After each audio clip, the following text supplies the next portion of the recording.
Dear students, आज हम लोग केल्विन्स डबल ब्रिज के बारे में पढ़ेंगे। जैसा कि हम लोग जानते हैं कि हमारा जो रेजिस्टेंस होता है, हमारा जो प्रतिरोध होता है, वो 3 प्रकार में विभाजित होता है। सबसे पहले इसको हम बोलते हैं लो रेजिस्टेंस, जिसकी वैल्यू आपकी हमारी 0 से 1 ओम के बीच में होती है। उसके बाद हमारा इसमें कहलाता है मीडियम रेजिस्टेंस, जिसकी वैल्यू हमारी 1 ओम से लेकर के 0.1 मेगा ओम तक होती है।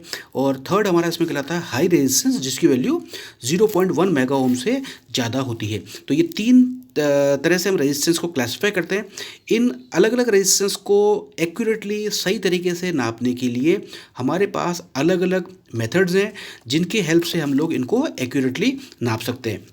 जैसे कि मैंने इसके पहले वाले वीडियोस के अंदर भी आपको बताया था कि कुछ रेजिस्टेंसेस को हम एमीटर वोल्टमीटर मेथड से नापते हैं, कुछ रेजिस्टेंस को हम लोग व्हीटस्टोन ब्रिज से नापते हैं, कुछ रेजिस्टेंस को हम लोग मेगर से नापते हैं, कुछ रेजिस्टेंसेस को हम लोग ओम मीटर से नापते हैं। तो इसी तरह से स्टूडेंट्स, जो हमारा लो रेजिस्टेंस होता है, जिसकी वैल्यू हमारी 1 ओम से कम होती है, उसको नापने के लिए हम लोग केल्विन्स डबल ब्रिज का यूज़ करते हैं, क्योंकि ये ऐसा एक ब्रिज है जो लो रेजिस्टेंस को बहुत एक्यूरेटली नाप के हमारे को सही वैल्यू उसकी प्रोवाइड करता है। तो जैसा कि स्टूडेंट्स आप देख रहे हैं, मैंने यहाँ पे एक कलर डायग्राम बनाया है, जिसके अंदर मैंने 4 आर्म्स लगाई हैं, जो हमारी हैं capital P, capital Q, capital R और capital S।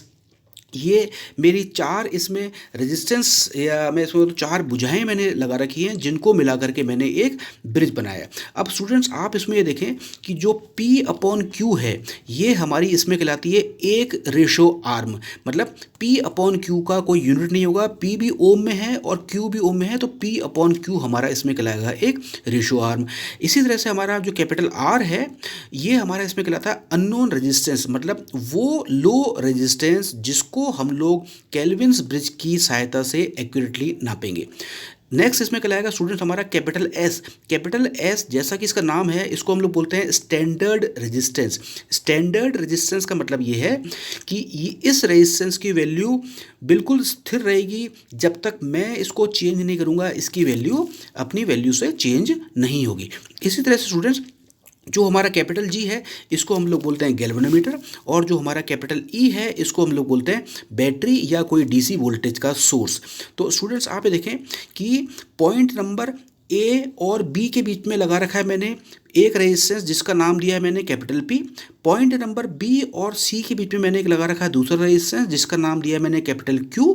Point number A और M के बीच में मैंने एक लगा रखा है रेजिस्टेंस कैपिटल R, जो मेरा है अननोन रेजिस्टेंस। इसी तरह से पॉइंट नंबर C और पॉइंट नंबर N के बीच में लगा रखा है मैंने स्टैंडर्ड रेजिस्टेंस, जिसको मैं कैपिटल S से दिखाता हूँ।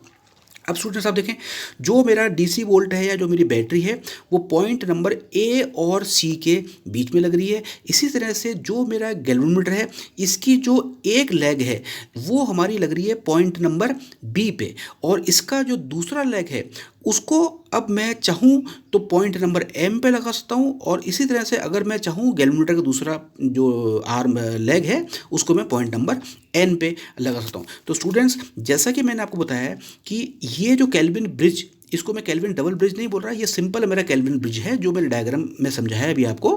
तो इसका जो गैल्वेनोमीटर का जो दूसरा आर्म है, जो मैं पॉइंट नंबर M या N पे लगा सकता हूँ। अब स्टूडेंट्स, आप देखें, इस डायग्राम में हमारी प्रॉब्लम क्या आएगी कि जो हमारा पॉइंट नंबर M और N है, इसके बीच में मैंने एक रेड रंग की वायर लगा रखी है। ये मैं बोलता हूँ इसको resistance of the connecting lead.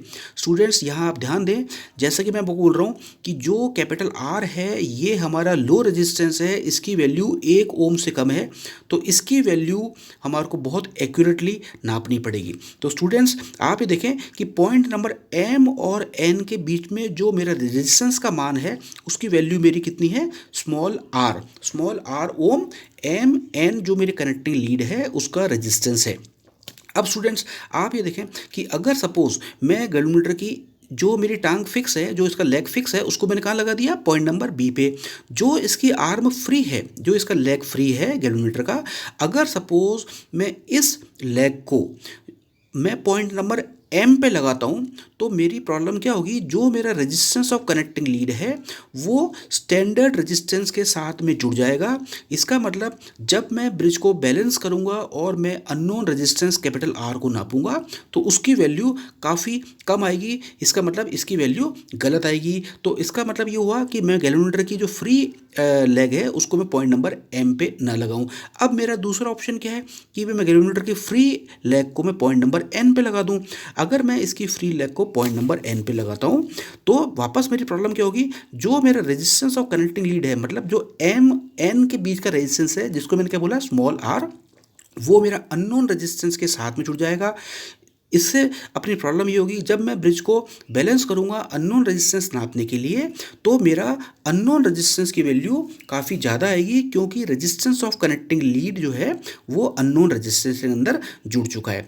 तो स्टूडेंट्स, ये जो मैंने केल्विन ब्रिज बनाया है इससे मुझे एक चीज़ पता पड़ी है कि मैं जो गैल्वेनोमीटर की जो फ्री एंड है इसको मैं ना तो पॉइंट नंबर एम पे जोड़ सकता हूँ ना मैं पॉइंट नंबर एन पे जोड़ सकता हूँ, कि दोनों ही पॉइंटों को जोड़ने पे मुझे ये ज्ञात हो रहा है कि मेरा जो अननोन रेजिस्टेंस है कैपिटल आर है जिसको मैं इस ब्रिज की हेल्प से नाप रहा हूँ, जो कि मेरा लो रेजिस्टेंस है, उसकी वैल्यू गलत आएगी। तो स्टूडेंट्स, मेरे पास एक दूसरा ऑप्शन बचता है कि मैं क्यों ना गैल्वेनोमीटर की जो फ्री एंड है उसको एक दूसरा पॉइंट जिसको मैंने दर्शाया पॉइंट नंबर डी से वहाँ पे लगा दूँ। पर पॉइंट नंबर डी की कंडीशन एक ये होगी कि small R upon small R one upon small R two should be equal to P upon Q होगा।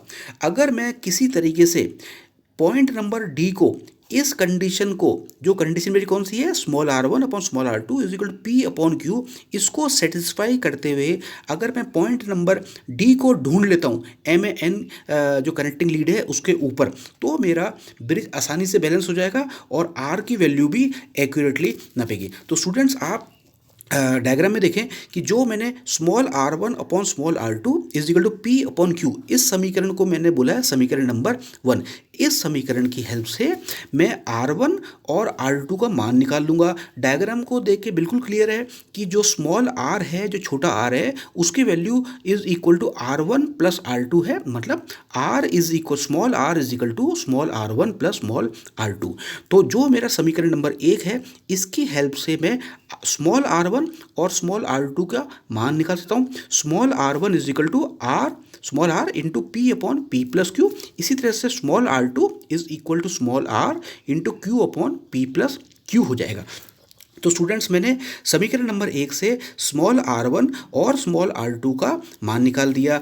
अब क्योंकि मैं पॉइंट नंबर डी को ढूंढ चुका हूँ, इसलिए मैं अब ब्रिज को मेरा बैलेंस कर दूंगा और ब्रिज की जो बैलेंस कंडीशन होगी, अब इसमें स्टूडेंट्स आप डायग्राम को देखें, अगर मैं पॉइंट नंबर डी को ढूंढ लिया मैंने, तो मेरा जो स्मॉल आर वन है वो जुड़ जाएगा कैपिटल आर पे और जो स्मॉल आर टू है वो जुड़ जाएगा कैपिटल एस पे। तो मेरी जो बैलेंस इक्वेशन बनेगी वो बनती है capital R plus small R one is equal to P upon Q, bracket के अंदर S plus small R two. ये मेरी इसकी बनी एक बैलेंस इक्वेशन। अब इस वाली इक्वेशन के अंदर ऊपर जो मैंने स्मॉल आर वन और स्मॉल आर टू का मान निकाला, उन दोनों वैल्यूज़ को मैं इस इक्वेशन में पुट करता हूँ, तो मेरे पास इक्वेशन बनती है capital R plus small R into P upon P plus Q is equal to P upon Q, bracket open, capital S standard resistance plus small R into Q upon P plus Q, bracket close. तो इन अगर मैं terms को rearrange करता हूँ तो मेरे को एक इक्वेशन मिलती है capital R is equal to P upon Q into S.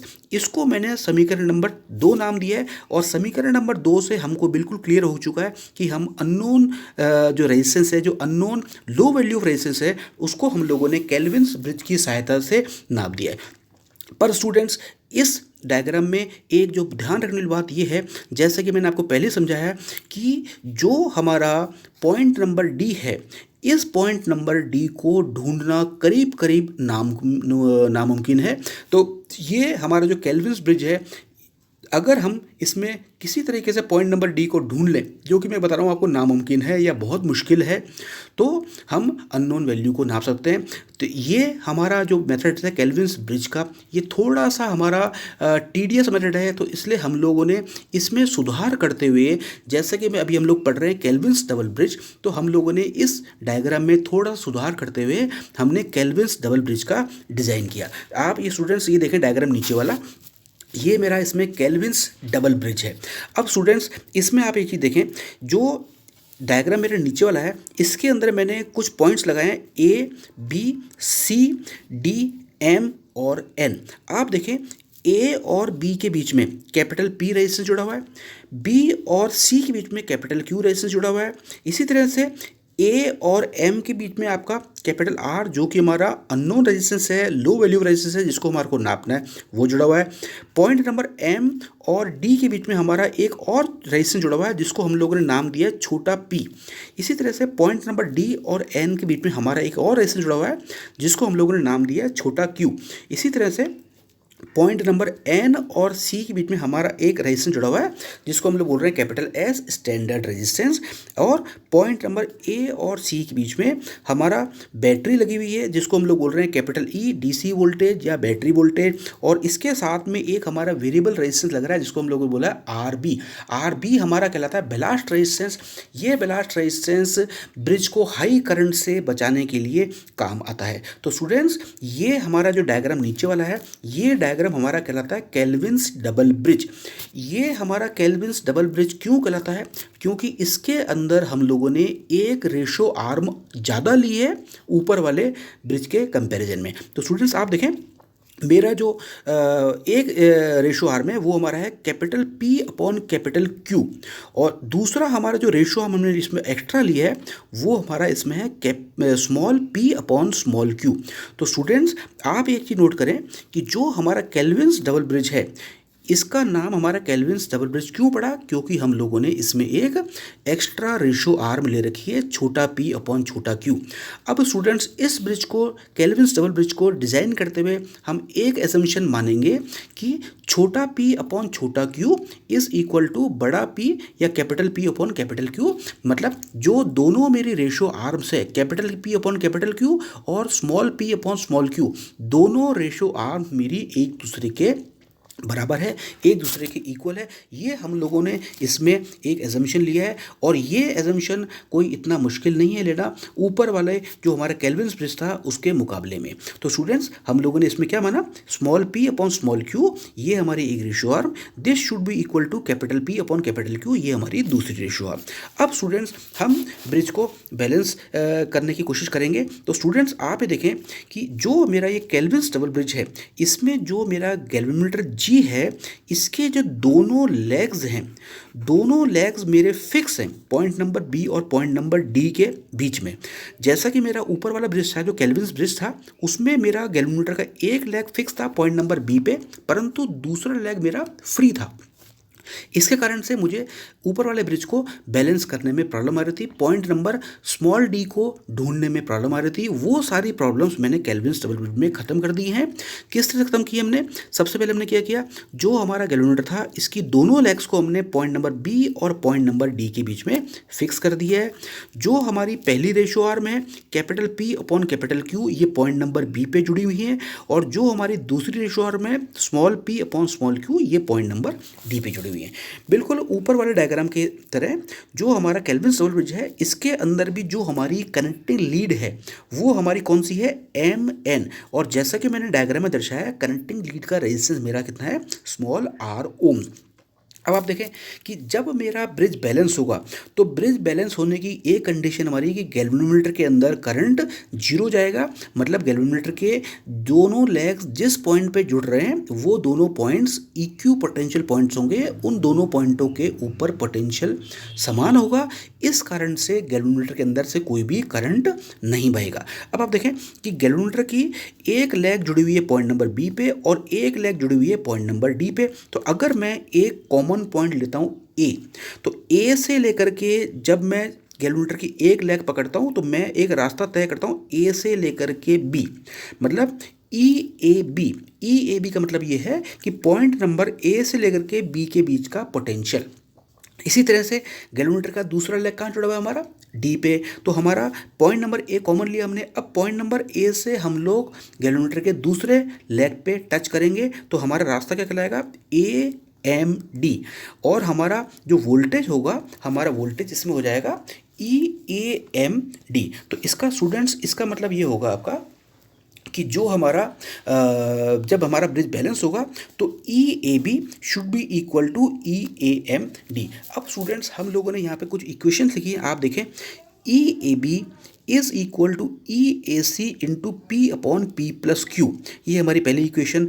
अब स्टूडेंट्स आप देखें डायग्राम के हिसाब से जो ई ए सी है, ए से सी के बीच का वोल्टेज वो हमारा कितना होगा, ई A C is equal to आई। आई हमारा स्टूडेंट्स जो है वो हमारा इस ब्रिज में जो करंट फ्लो हो रहा है आई वो है इसमें। तो E A C is equal to I bracket open R plus S plus small P plus Q bracket close small R upon P plus Q plus R, ये हुआ। इसी तरह स्टूडेंट आप देखें point number 3, E A M D is equal to I bracket open R plus P upon P plus Q bracket open P plus Q into R upon P plus Q plus R bracket close.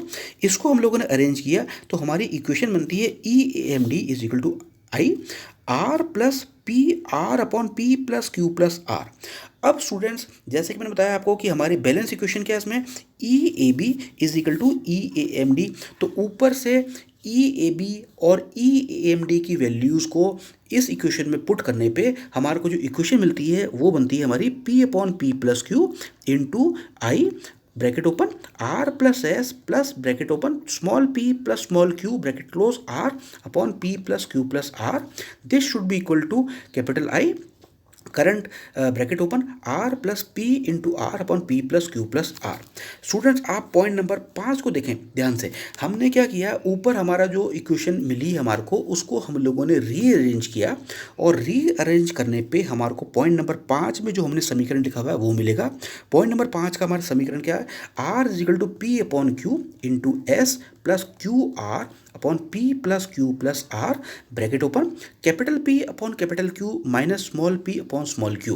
परंतु जब हमने Kelvin's double bridge को पढ़ना start किया था तो हम लोगों ने ऊपर एक अजम्पशन मानी थी, एक चीज़ मानी थी कि जो दोनों रेशो आर्म्स हैं मतलब capital P upon capital Q और जो हमारी दूसरी रेशो आर्म कौन सी है small P upon small Q, दोनों बराबर हैं। तो अगर मैं capital P upon capital Q is equal to small P upon small Q को लेता हूँ और इस इक्वेशन के अंदर पुट करता हूँ तो मेरा जो ब्रैकेट के अंदर वाली टर्म है वो मेरी कितनी हो जाएगी, 0। तो मेरे पास क्या बचा इक्वेशन पॉइंट नंबर 5 से R is equal to P upon Q into S. तो स्टूडेंट्स ये हमारी इसकी एक स्टैंडर्ड इक्वेशन आई है जिसमें आप देखें कि कहीं भी स्मॉल आर का नाम नहीं है।